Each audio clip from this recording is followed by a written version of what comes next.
بسم الله الرحمن الرحيم.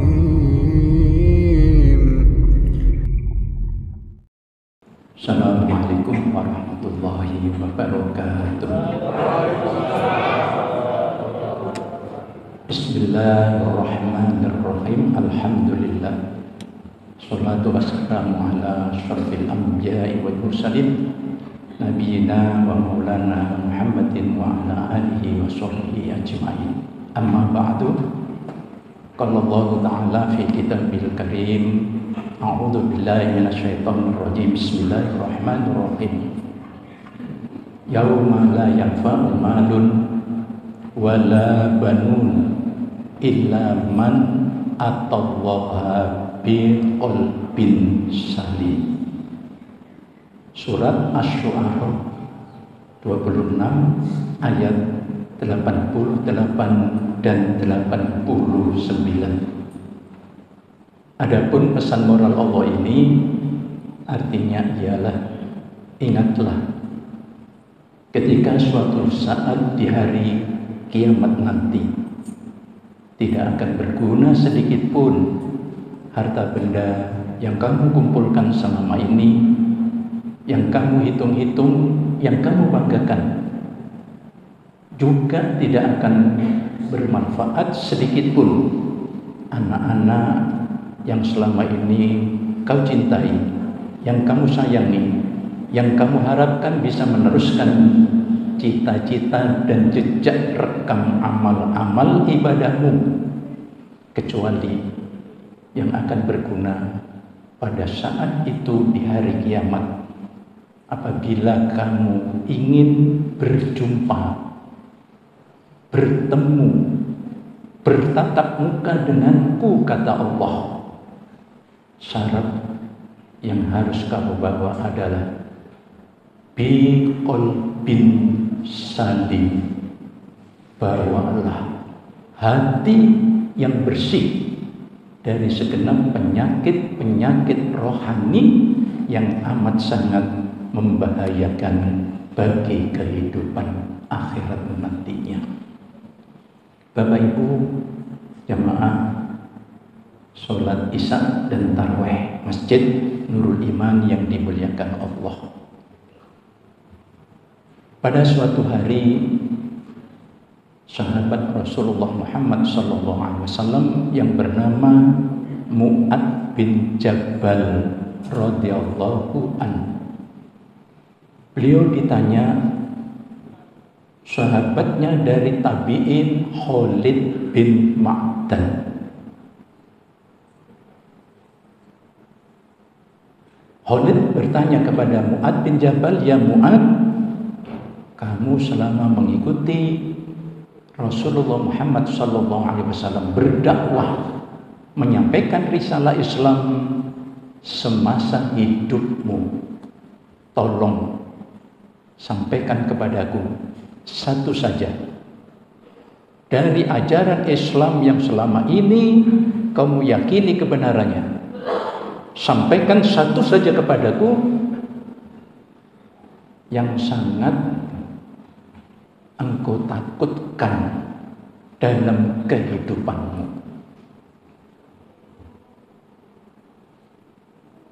Mu'ad bin Jabal seketika itu ingat baginda Rasulullah Muhammad SAW. Kemudian beliau bersolawat kepada Rasul. "Assalamualaikum ya Habiballah, Assalamualaikum ya Safatullah, Assalamualaikum warahmatullahi wabarakatuh." Baiklah, wahai sahabatku Khalid bin Ma'dan, satu ajaran Islam yang sangat aku takutkan selama hidupku, baginda kekasihku Muhammad Rasulullah SAW pernah mengajarkan kepadaku, "Hei Mu'ad, langit ini ada 7 lapis pintu langit yang dijaga oleh malaikat dengan tugas masing-masing. Yang pertama adalah amalan-amalan yang telah tercampur dengan suka mengumpat. Apabila suka mengumpat ini melampaui angka batas akumulasi yang ditentukan oleh Allah, maka Allah perintahkan kepada malaikat itu, tamparkan kepada orang yang telah mengamalkan amal-amal ibadah lainnya. Inilah yang perlu kita waspadai. Ada 7 ranjau langit sebagai penghambat jalan menuju surga. Dan tadi sudah disampaikan oleh imam kita, mengingatkan kepada kita bahayanya sikap mengumpat, mencaci, menghibah, memfitnah, menggosip, dan bergunjing. Wailul likulli humazatil lumazah. Hati-hati, neraka wail akan menempatkan dirimu bagi siapapun yang hidupnya suka mengumpat. Maka Nabi memberikan alternatif kepada kita sebagai tanda barometer uji keimanan kita adalah pilih satu dari 2 alternatif. Apa itu? Man kana yu'minu billahi wal yaumil akhir falyakul khairon au liyasmut. Siapa yang beriman, percaya kepada Allah dan hari kiamat adalah saat perjumpaan untuk mempertanggungjawabkan semua amal baik buruk yang kita lakukan, pilih salah satu, kata Nabi. Kalau berbicara, berbicaralah yang baik. Kalau kamu belum mampu melakukan komunikasi yang baik, lebih baik jaga mulut. Diam. Mulutmu adalah harimau. Aku tidak butuh puasa hamba-hambaku, kata Allah di dalam hadis qudsinya. Manakala dia berpuasa, masih belum bisa menjaga kata-kata dusta, menggunjing, dan mengumpat. Masya Allah. Lolos pintu langit kedua pertama, begitu akan memasuki pintu langit kedua, dijaga oleh malaikat dengan tugas, kata Nabi, yakni dari amalan hubbud dunya,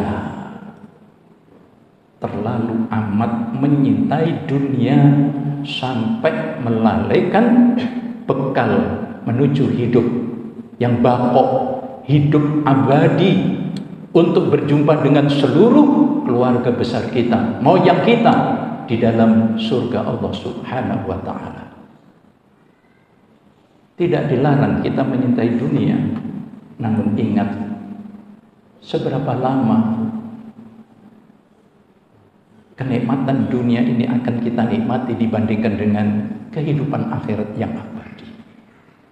Tadi juga dibacakan oleh imam kita, alhaakumut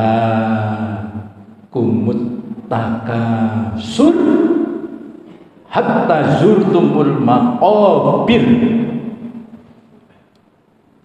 Karena asyiknya kalian bermegah-megah mengumpulkan harta benda dunia,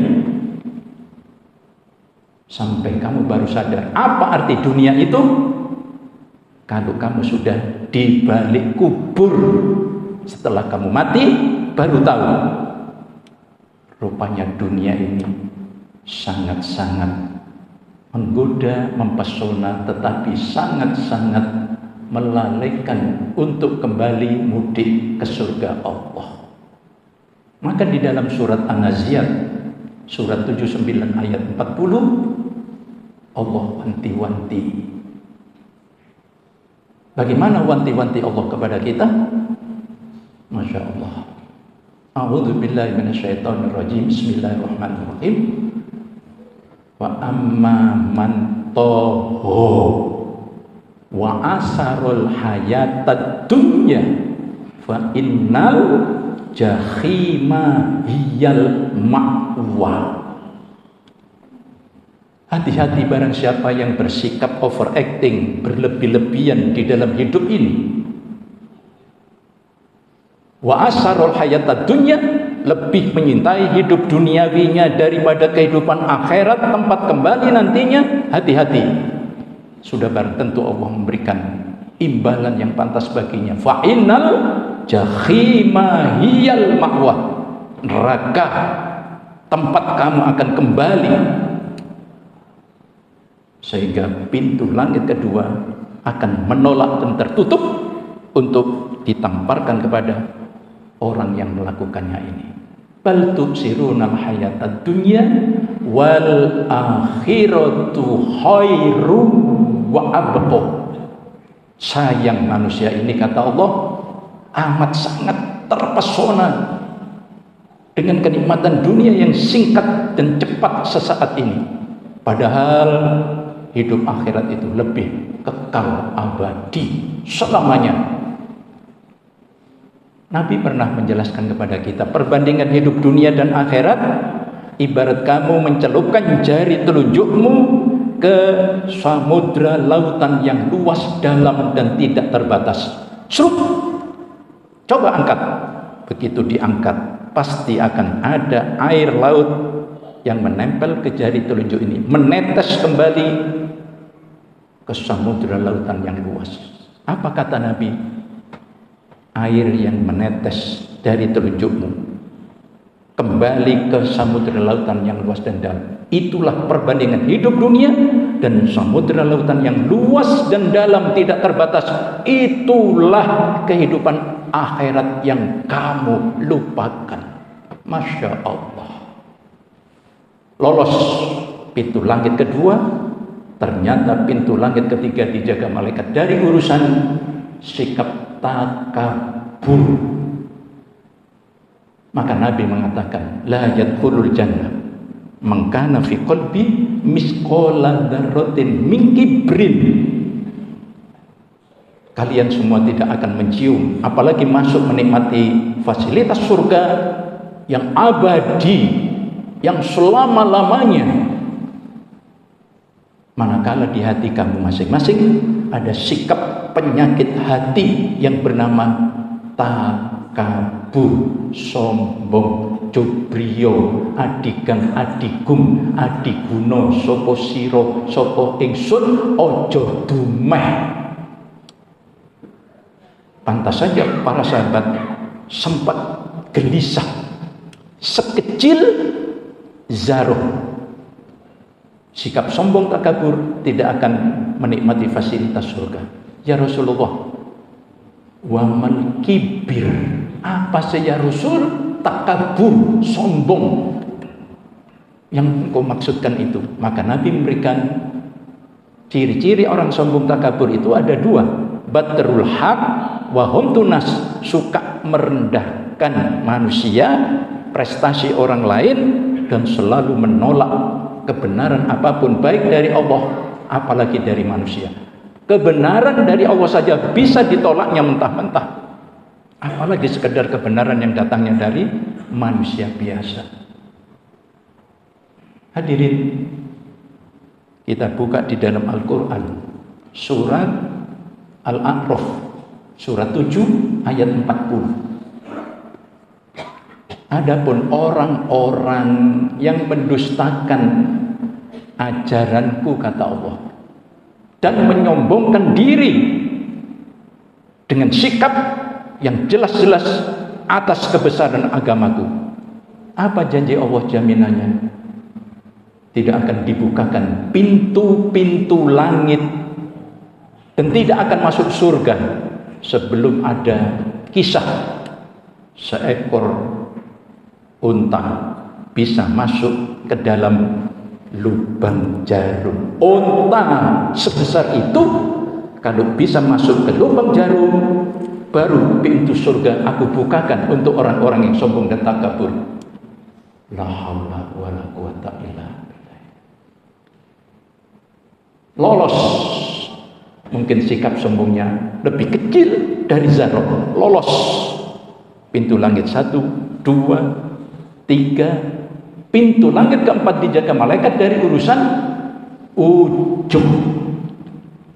Merasa bangga atas kebaikan, ibadah, kebersihan, kesucian, dan kealimannya dibanding dengan orang-orang yang ada di sekeliling lingkungan. Ujub. Nabi terpaksa mengatakan kepada kita semuanya, salasun muhlikatun. Ada 3 amalan yang akan meluluh lantakkan, menghancur leburkan semua amal-amal ibadah yang kamu lakukan selama ini.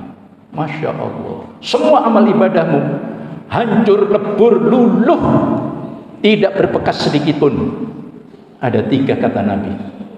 3 faktor ini sungguh harus kita perhatikan betul, terutama di bulan suci Ramadan ini. Apa itu? Hawan muttaba'ud, hawa nafsu yang diikuti.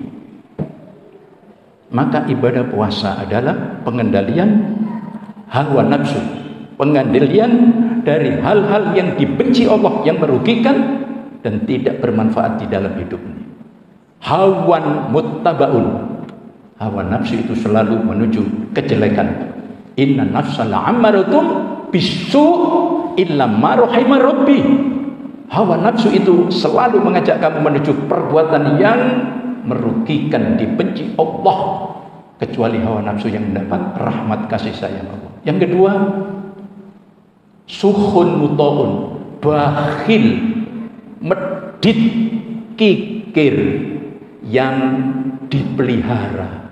Masya Allah, kikir dipelihara. Sesuatu yang dipelihara tentu makin lama makin besar. Dan sikap bakhil inilah yang akan merusak seluruh amal ibadah kita. Yang ketiga adalah wa ijabul mar'i binafsih. Orang yang ujub, merasa bangga dengan prestasi amaliyah, ibadah, dan amalan-amalan lainnya. Maka Nabi mengatakan, wanti-wanti, jangan sampai kita melakukan ujub. Yang kelima, lolos pintu langit keempat. Yang kelima, dijaga malaikat dalam urusan hasud, iri, dengki. Apa ciri-ciri orang yang hasud, iri, dengki itu? Merasa senang melihat kesusahan orang lain, sebaliknya merasa sedih melihat kebaikan, kebahagiaan, kesuksesan orang lain. Hasud berarti orang yang hasud ingkar, kufur kepada Allah. Sebab yang memberi nikmat rezeki, sekalipun apapun yang tidak kita senangi pada orang-orang di sekeliling kita, yang memberi rezeki itu Allah. Allah yang paling tahu ini diberi rezeki sekian, ini diberi rezeki sekian. Lah kalau kita iri, hasud, dengki, melihat kelebihan rezeki yang diberikan Allah kepada hambanya ini, berarti kita kufur nikmat. Maka Nabi mengatakan, hati-hati kamu dengan urusan hasud, karena itu akan menggunduli kepalamu. Bukan berarti kepalamu tidak akan tumbuh seutas helai rambut satupun, tapi orang hasud itu akan habis ludes seluruh amal ibadahnya selama hidupnya, seperti api yang membakar benda-benda yang ada di sekelilingnya, dilahap habis musnah, tidak berbekas sedikit pun. Maka kita diajarkan oleh Allah, baca doa terus. Surat Al-Hasr, surat 59 ayat 10. Rabbi firli wa liwalidayya. Maaf. Rabbana ighfir lana wa li ikhwanina alladzina sabaquna bil iman wa la taj'al fi qulubina ghillan lil ladzina amanu innaka ra'ufur rahim. Masya Allah. Jauhkan kami ya Allah sikap iri, dengki, hasud, melihat sesama hamba-Mu yang beriman di muka bumi ini yang mungkin lebih baik hidupnya, lebih sukses, lebih senang, bahagia, lebih kaya. Jaga ya Allah, jangan sampai timbul rasa iri dengki kepada sesama hamba-hamba-Mu yang beriman di sekelilingku. Amin. Lolos pintu langit kelima. Ternyata pintu langit keenam dijaga malaikat dari urusan apa? Hambaku ini tidak mempunyai sikap belas kasih sayang kepada makhluk-makhluk ciptaanku yang lain. Itu sebabnya Ramadan adalah momentum saat berbagi nikmat, saat berbagi rezeki, saat berbagi kebahagiaan, saat berbagi segala apapun nikmat yang diberikan Allah kepada kita, diberikan kepada orang-orang yang sangat membutuhkan. Ada zakat mal, ada zakat fitrah, ada infak, ada sodakoh, ada iftar, ada futur, ada takjil. Ramadan momentum banyak sedekah. Sampai-sampai Nabi berpesan, hasinu amalakum bizzakat wadawu mardakum bisodaqah. As-sodaqah tudhiful bala. Siapa yang ingin hartanya bertambah, berkembang banyak, barokah, melimpah, tidak ada alternatif pilihan lain. Satu, keluarkan zakat dari kekayaan. Zakat artinya bersih, tumbuh, kembang, menjadi berlimpah. Keluarkan zakat. Yang kedua, obati orang yang sakit di sekelilingmu, banyak sedekah. Apa sebab? As-shadaqatu dif'ul bala. Orang yang banyak sedekah dihindarkan Allah dari musibah petaka. Tidak ada ceritanya balak musibah mendahului orang yang ahli sedekah. Balak musibah petaka akan di-cancel oleh malaikat Allah dengan izinnya untuk tidak akan mengganggu, melukai, menghambat kebaikan seseorang di muka bumi ini. Terakhir, pintu langit ketujuh. Tinggal satu langkah lagi akan dipermudah menghadapi perhisaban masuk surga. Ternyata pintu ketujuh dijaga oleh malaikat dari tugasnya, yakni urusan sum'ah. Sum'ah apa itu? Ingin tersanjung, terkenal, terpuji, tersohor. Subhanallah. Itu sebabnya kata Nabi, diriwayatkan oleh Abu Hurairah dalam hadis Bukhari-nya, sahih rajih. Apa itu? Besok di yaumil hisab, persidangan Allah, di mahkamah konstitusi Allah, Maha Hakim, tiga golongan manusia yang sangat prestisius, komunitas di lingkungannya diajukan Allah lebih dahulu. Malaikat, kumpulkan ustadz, kiai, mubalik, ulama. Yang kedua, kumpulkan orang-orang yang mati syahid, syuhada. Kumpulkan orang-orang yang ketiga, suka berderma, agnia, dermawan. Kumpulkan tiga golongan ini sebelum hambaku yang lain akan aku sidang. Ulama ditanya oleh Allah, kamu saya beri ilmu, hei orang-orang alim, ustadz, kiai, untuk apa? Untuk berdakwah ya Allah. Allah tanya pada malaikat, apa betul? Betul ya Allah, ini jejak rekamnya. Apa kata Allah? Bohong. Ini aku beri kunci, kamu buka pintu hati masing-masing kiai, ulama yang sudah terkumpul ini. Karena malaikat memang diberi tugas hanya meliput, merekam jejak rekam secara lahiriah kasat mata. Urusan hati hanya Allah saja yang tahu. Allah tidak, manusia, malaikat tidak tahu apa niat masing-masing manusia. Hanya Allah. Ini malaikat buka itu kunci hati masing-masing ulama, kiai, ustadz. Begitu dibuka, ternyata memang ilmu agama yang dimiliki hanya untuk mencari fulus, amplop. Sehingga sekali datang sekian juta, rumahnya mewah, menjadi ulama, kiai, kondang, dai sejuta umat. Kamu tahu sendiri malaikat, nih lihat, innamal a'malu binniyah, segala sesuatu aku balas tergantung niatnya. Di dunia dulu sudah aku beri dia menjadi ulama terkenal, tapi di akhirat ini wilayah kekuasaanku. Niatnya bukan mencari ridhoku, seret ulama, kiai, ustadz yang tidak ikhlas mencari ridhoku, masukkan ke dalam neraka. Kiai, ustadz, ulama masuk neraka. Allah, na'udzubillah. Syuhada yang mati membela agama ke Palestina, mati di Gaza.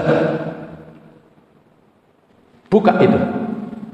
Kamu dulu saya beri keberanian untuk apa?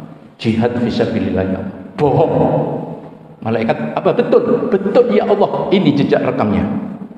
Ini kunci. Buka pintu hati masing-masing syuhada. Begitu dibuka, ternyata niatnya ingin disebut pahlawan. Pahlawan. Pahlawan. Dan apa kata Allah? Sudah aku berikan kamu di dunia. Kamu dimakamkan di taman makam pahlawan. Lain dikumpulkan dengan orang-orang awam. Seret, masukkan neraka. Masya Allah. Dermawan, sini. Kamu dulu saya beri kekayaan sekian banyak. Untuk apa? Untuk bangun masjid, yatim piatu, pesantren, dan lain sebagainya. Betul malaikat? Betul ya Allah. Ini kwitansinya. Bohong. Dia aku beri kekayaan. Dia sampai bersedekah, berderma, bukan mencari ridhoku, tetapi ingin disebut agnia, dermawan. Dan itu sudah saya beri di dunia. Dia dihormati orang-orang karena selalu berderma. Akhirat wilayah kekuasaanku. Karena niatnya tidak mencari ridhoku, seret para dermawan ini masukkan ke dalam neraka. Na'udzubillah min dzalik. Inilah yang dijanjikan Allah. Wa ma umiru illa liya'budullaha mukhlisina lahuddin hunafa wa yuqimunas shalah wa yu'tunaz zakat dzalika dinul qayyim. Masya Allah. Tidakkah mereka diperintah oleh Allah untuk ikhlas dalam melakukan setiap peribadatan ini? Hunafa, dengan sebenar-benarnya ikhlas. Tegakkan sholat, keluarkan zakat. Itulah agama yang lurus dan benar. Mudah-mudahan hadirin yang dirahmati Allah, di bulan Ramadan ini kita diberi kemampuan oleh Allah untuk tetap awas dan waspada dari kanker penyakit hati yang akan menggerogoti seluruh organ-organ tubuh kita, sehingga sedikit lambat tapi pasti lama-lama akan mengalami kebinasaan. Allahumma shalli wa sallim wa barik ala Muhammadin wa ala alihi washabbihi ajma'in. Rabbana zalamna anfusana wa illam taghfir lana wa tarhamna lanakunanna minal khasirin. Rabbana atina fid dunya hasanah wa fil akhirati hasanah wa qina adzabannar. Subhanakallahumma wa bihamdika asyhadu an la ilaha illa anta astaghfiruka wa atubu ilaik. Billahi taufiq wal hidayah. Matur nuwun, nyuwun pangapunten menawi wonten kirang langkungipun. Assalamualaikum warahmatullahi wabarakatuh.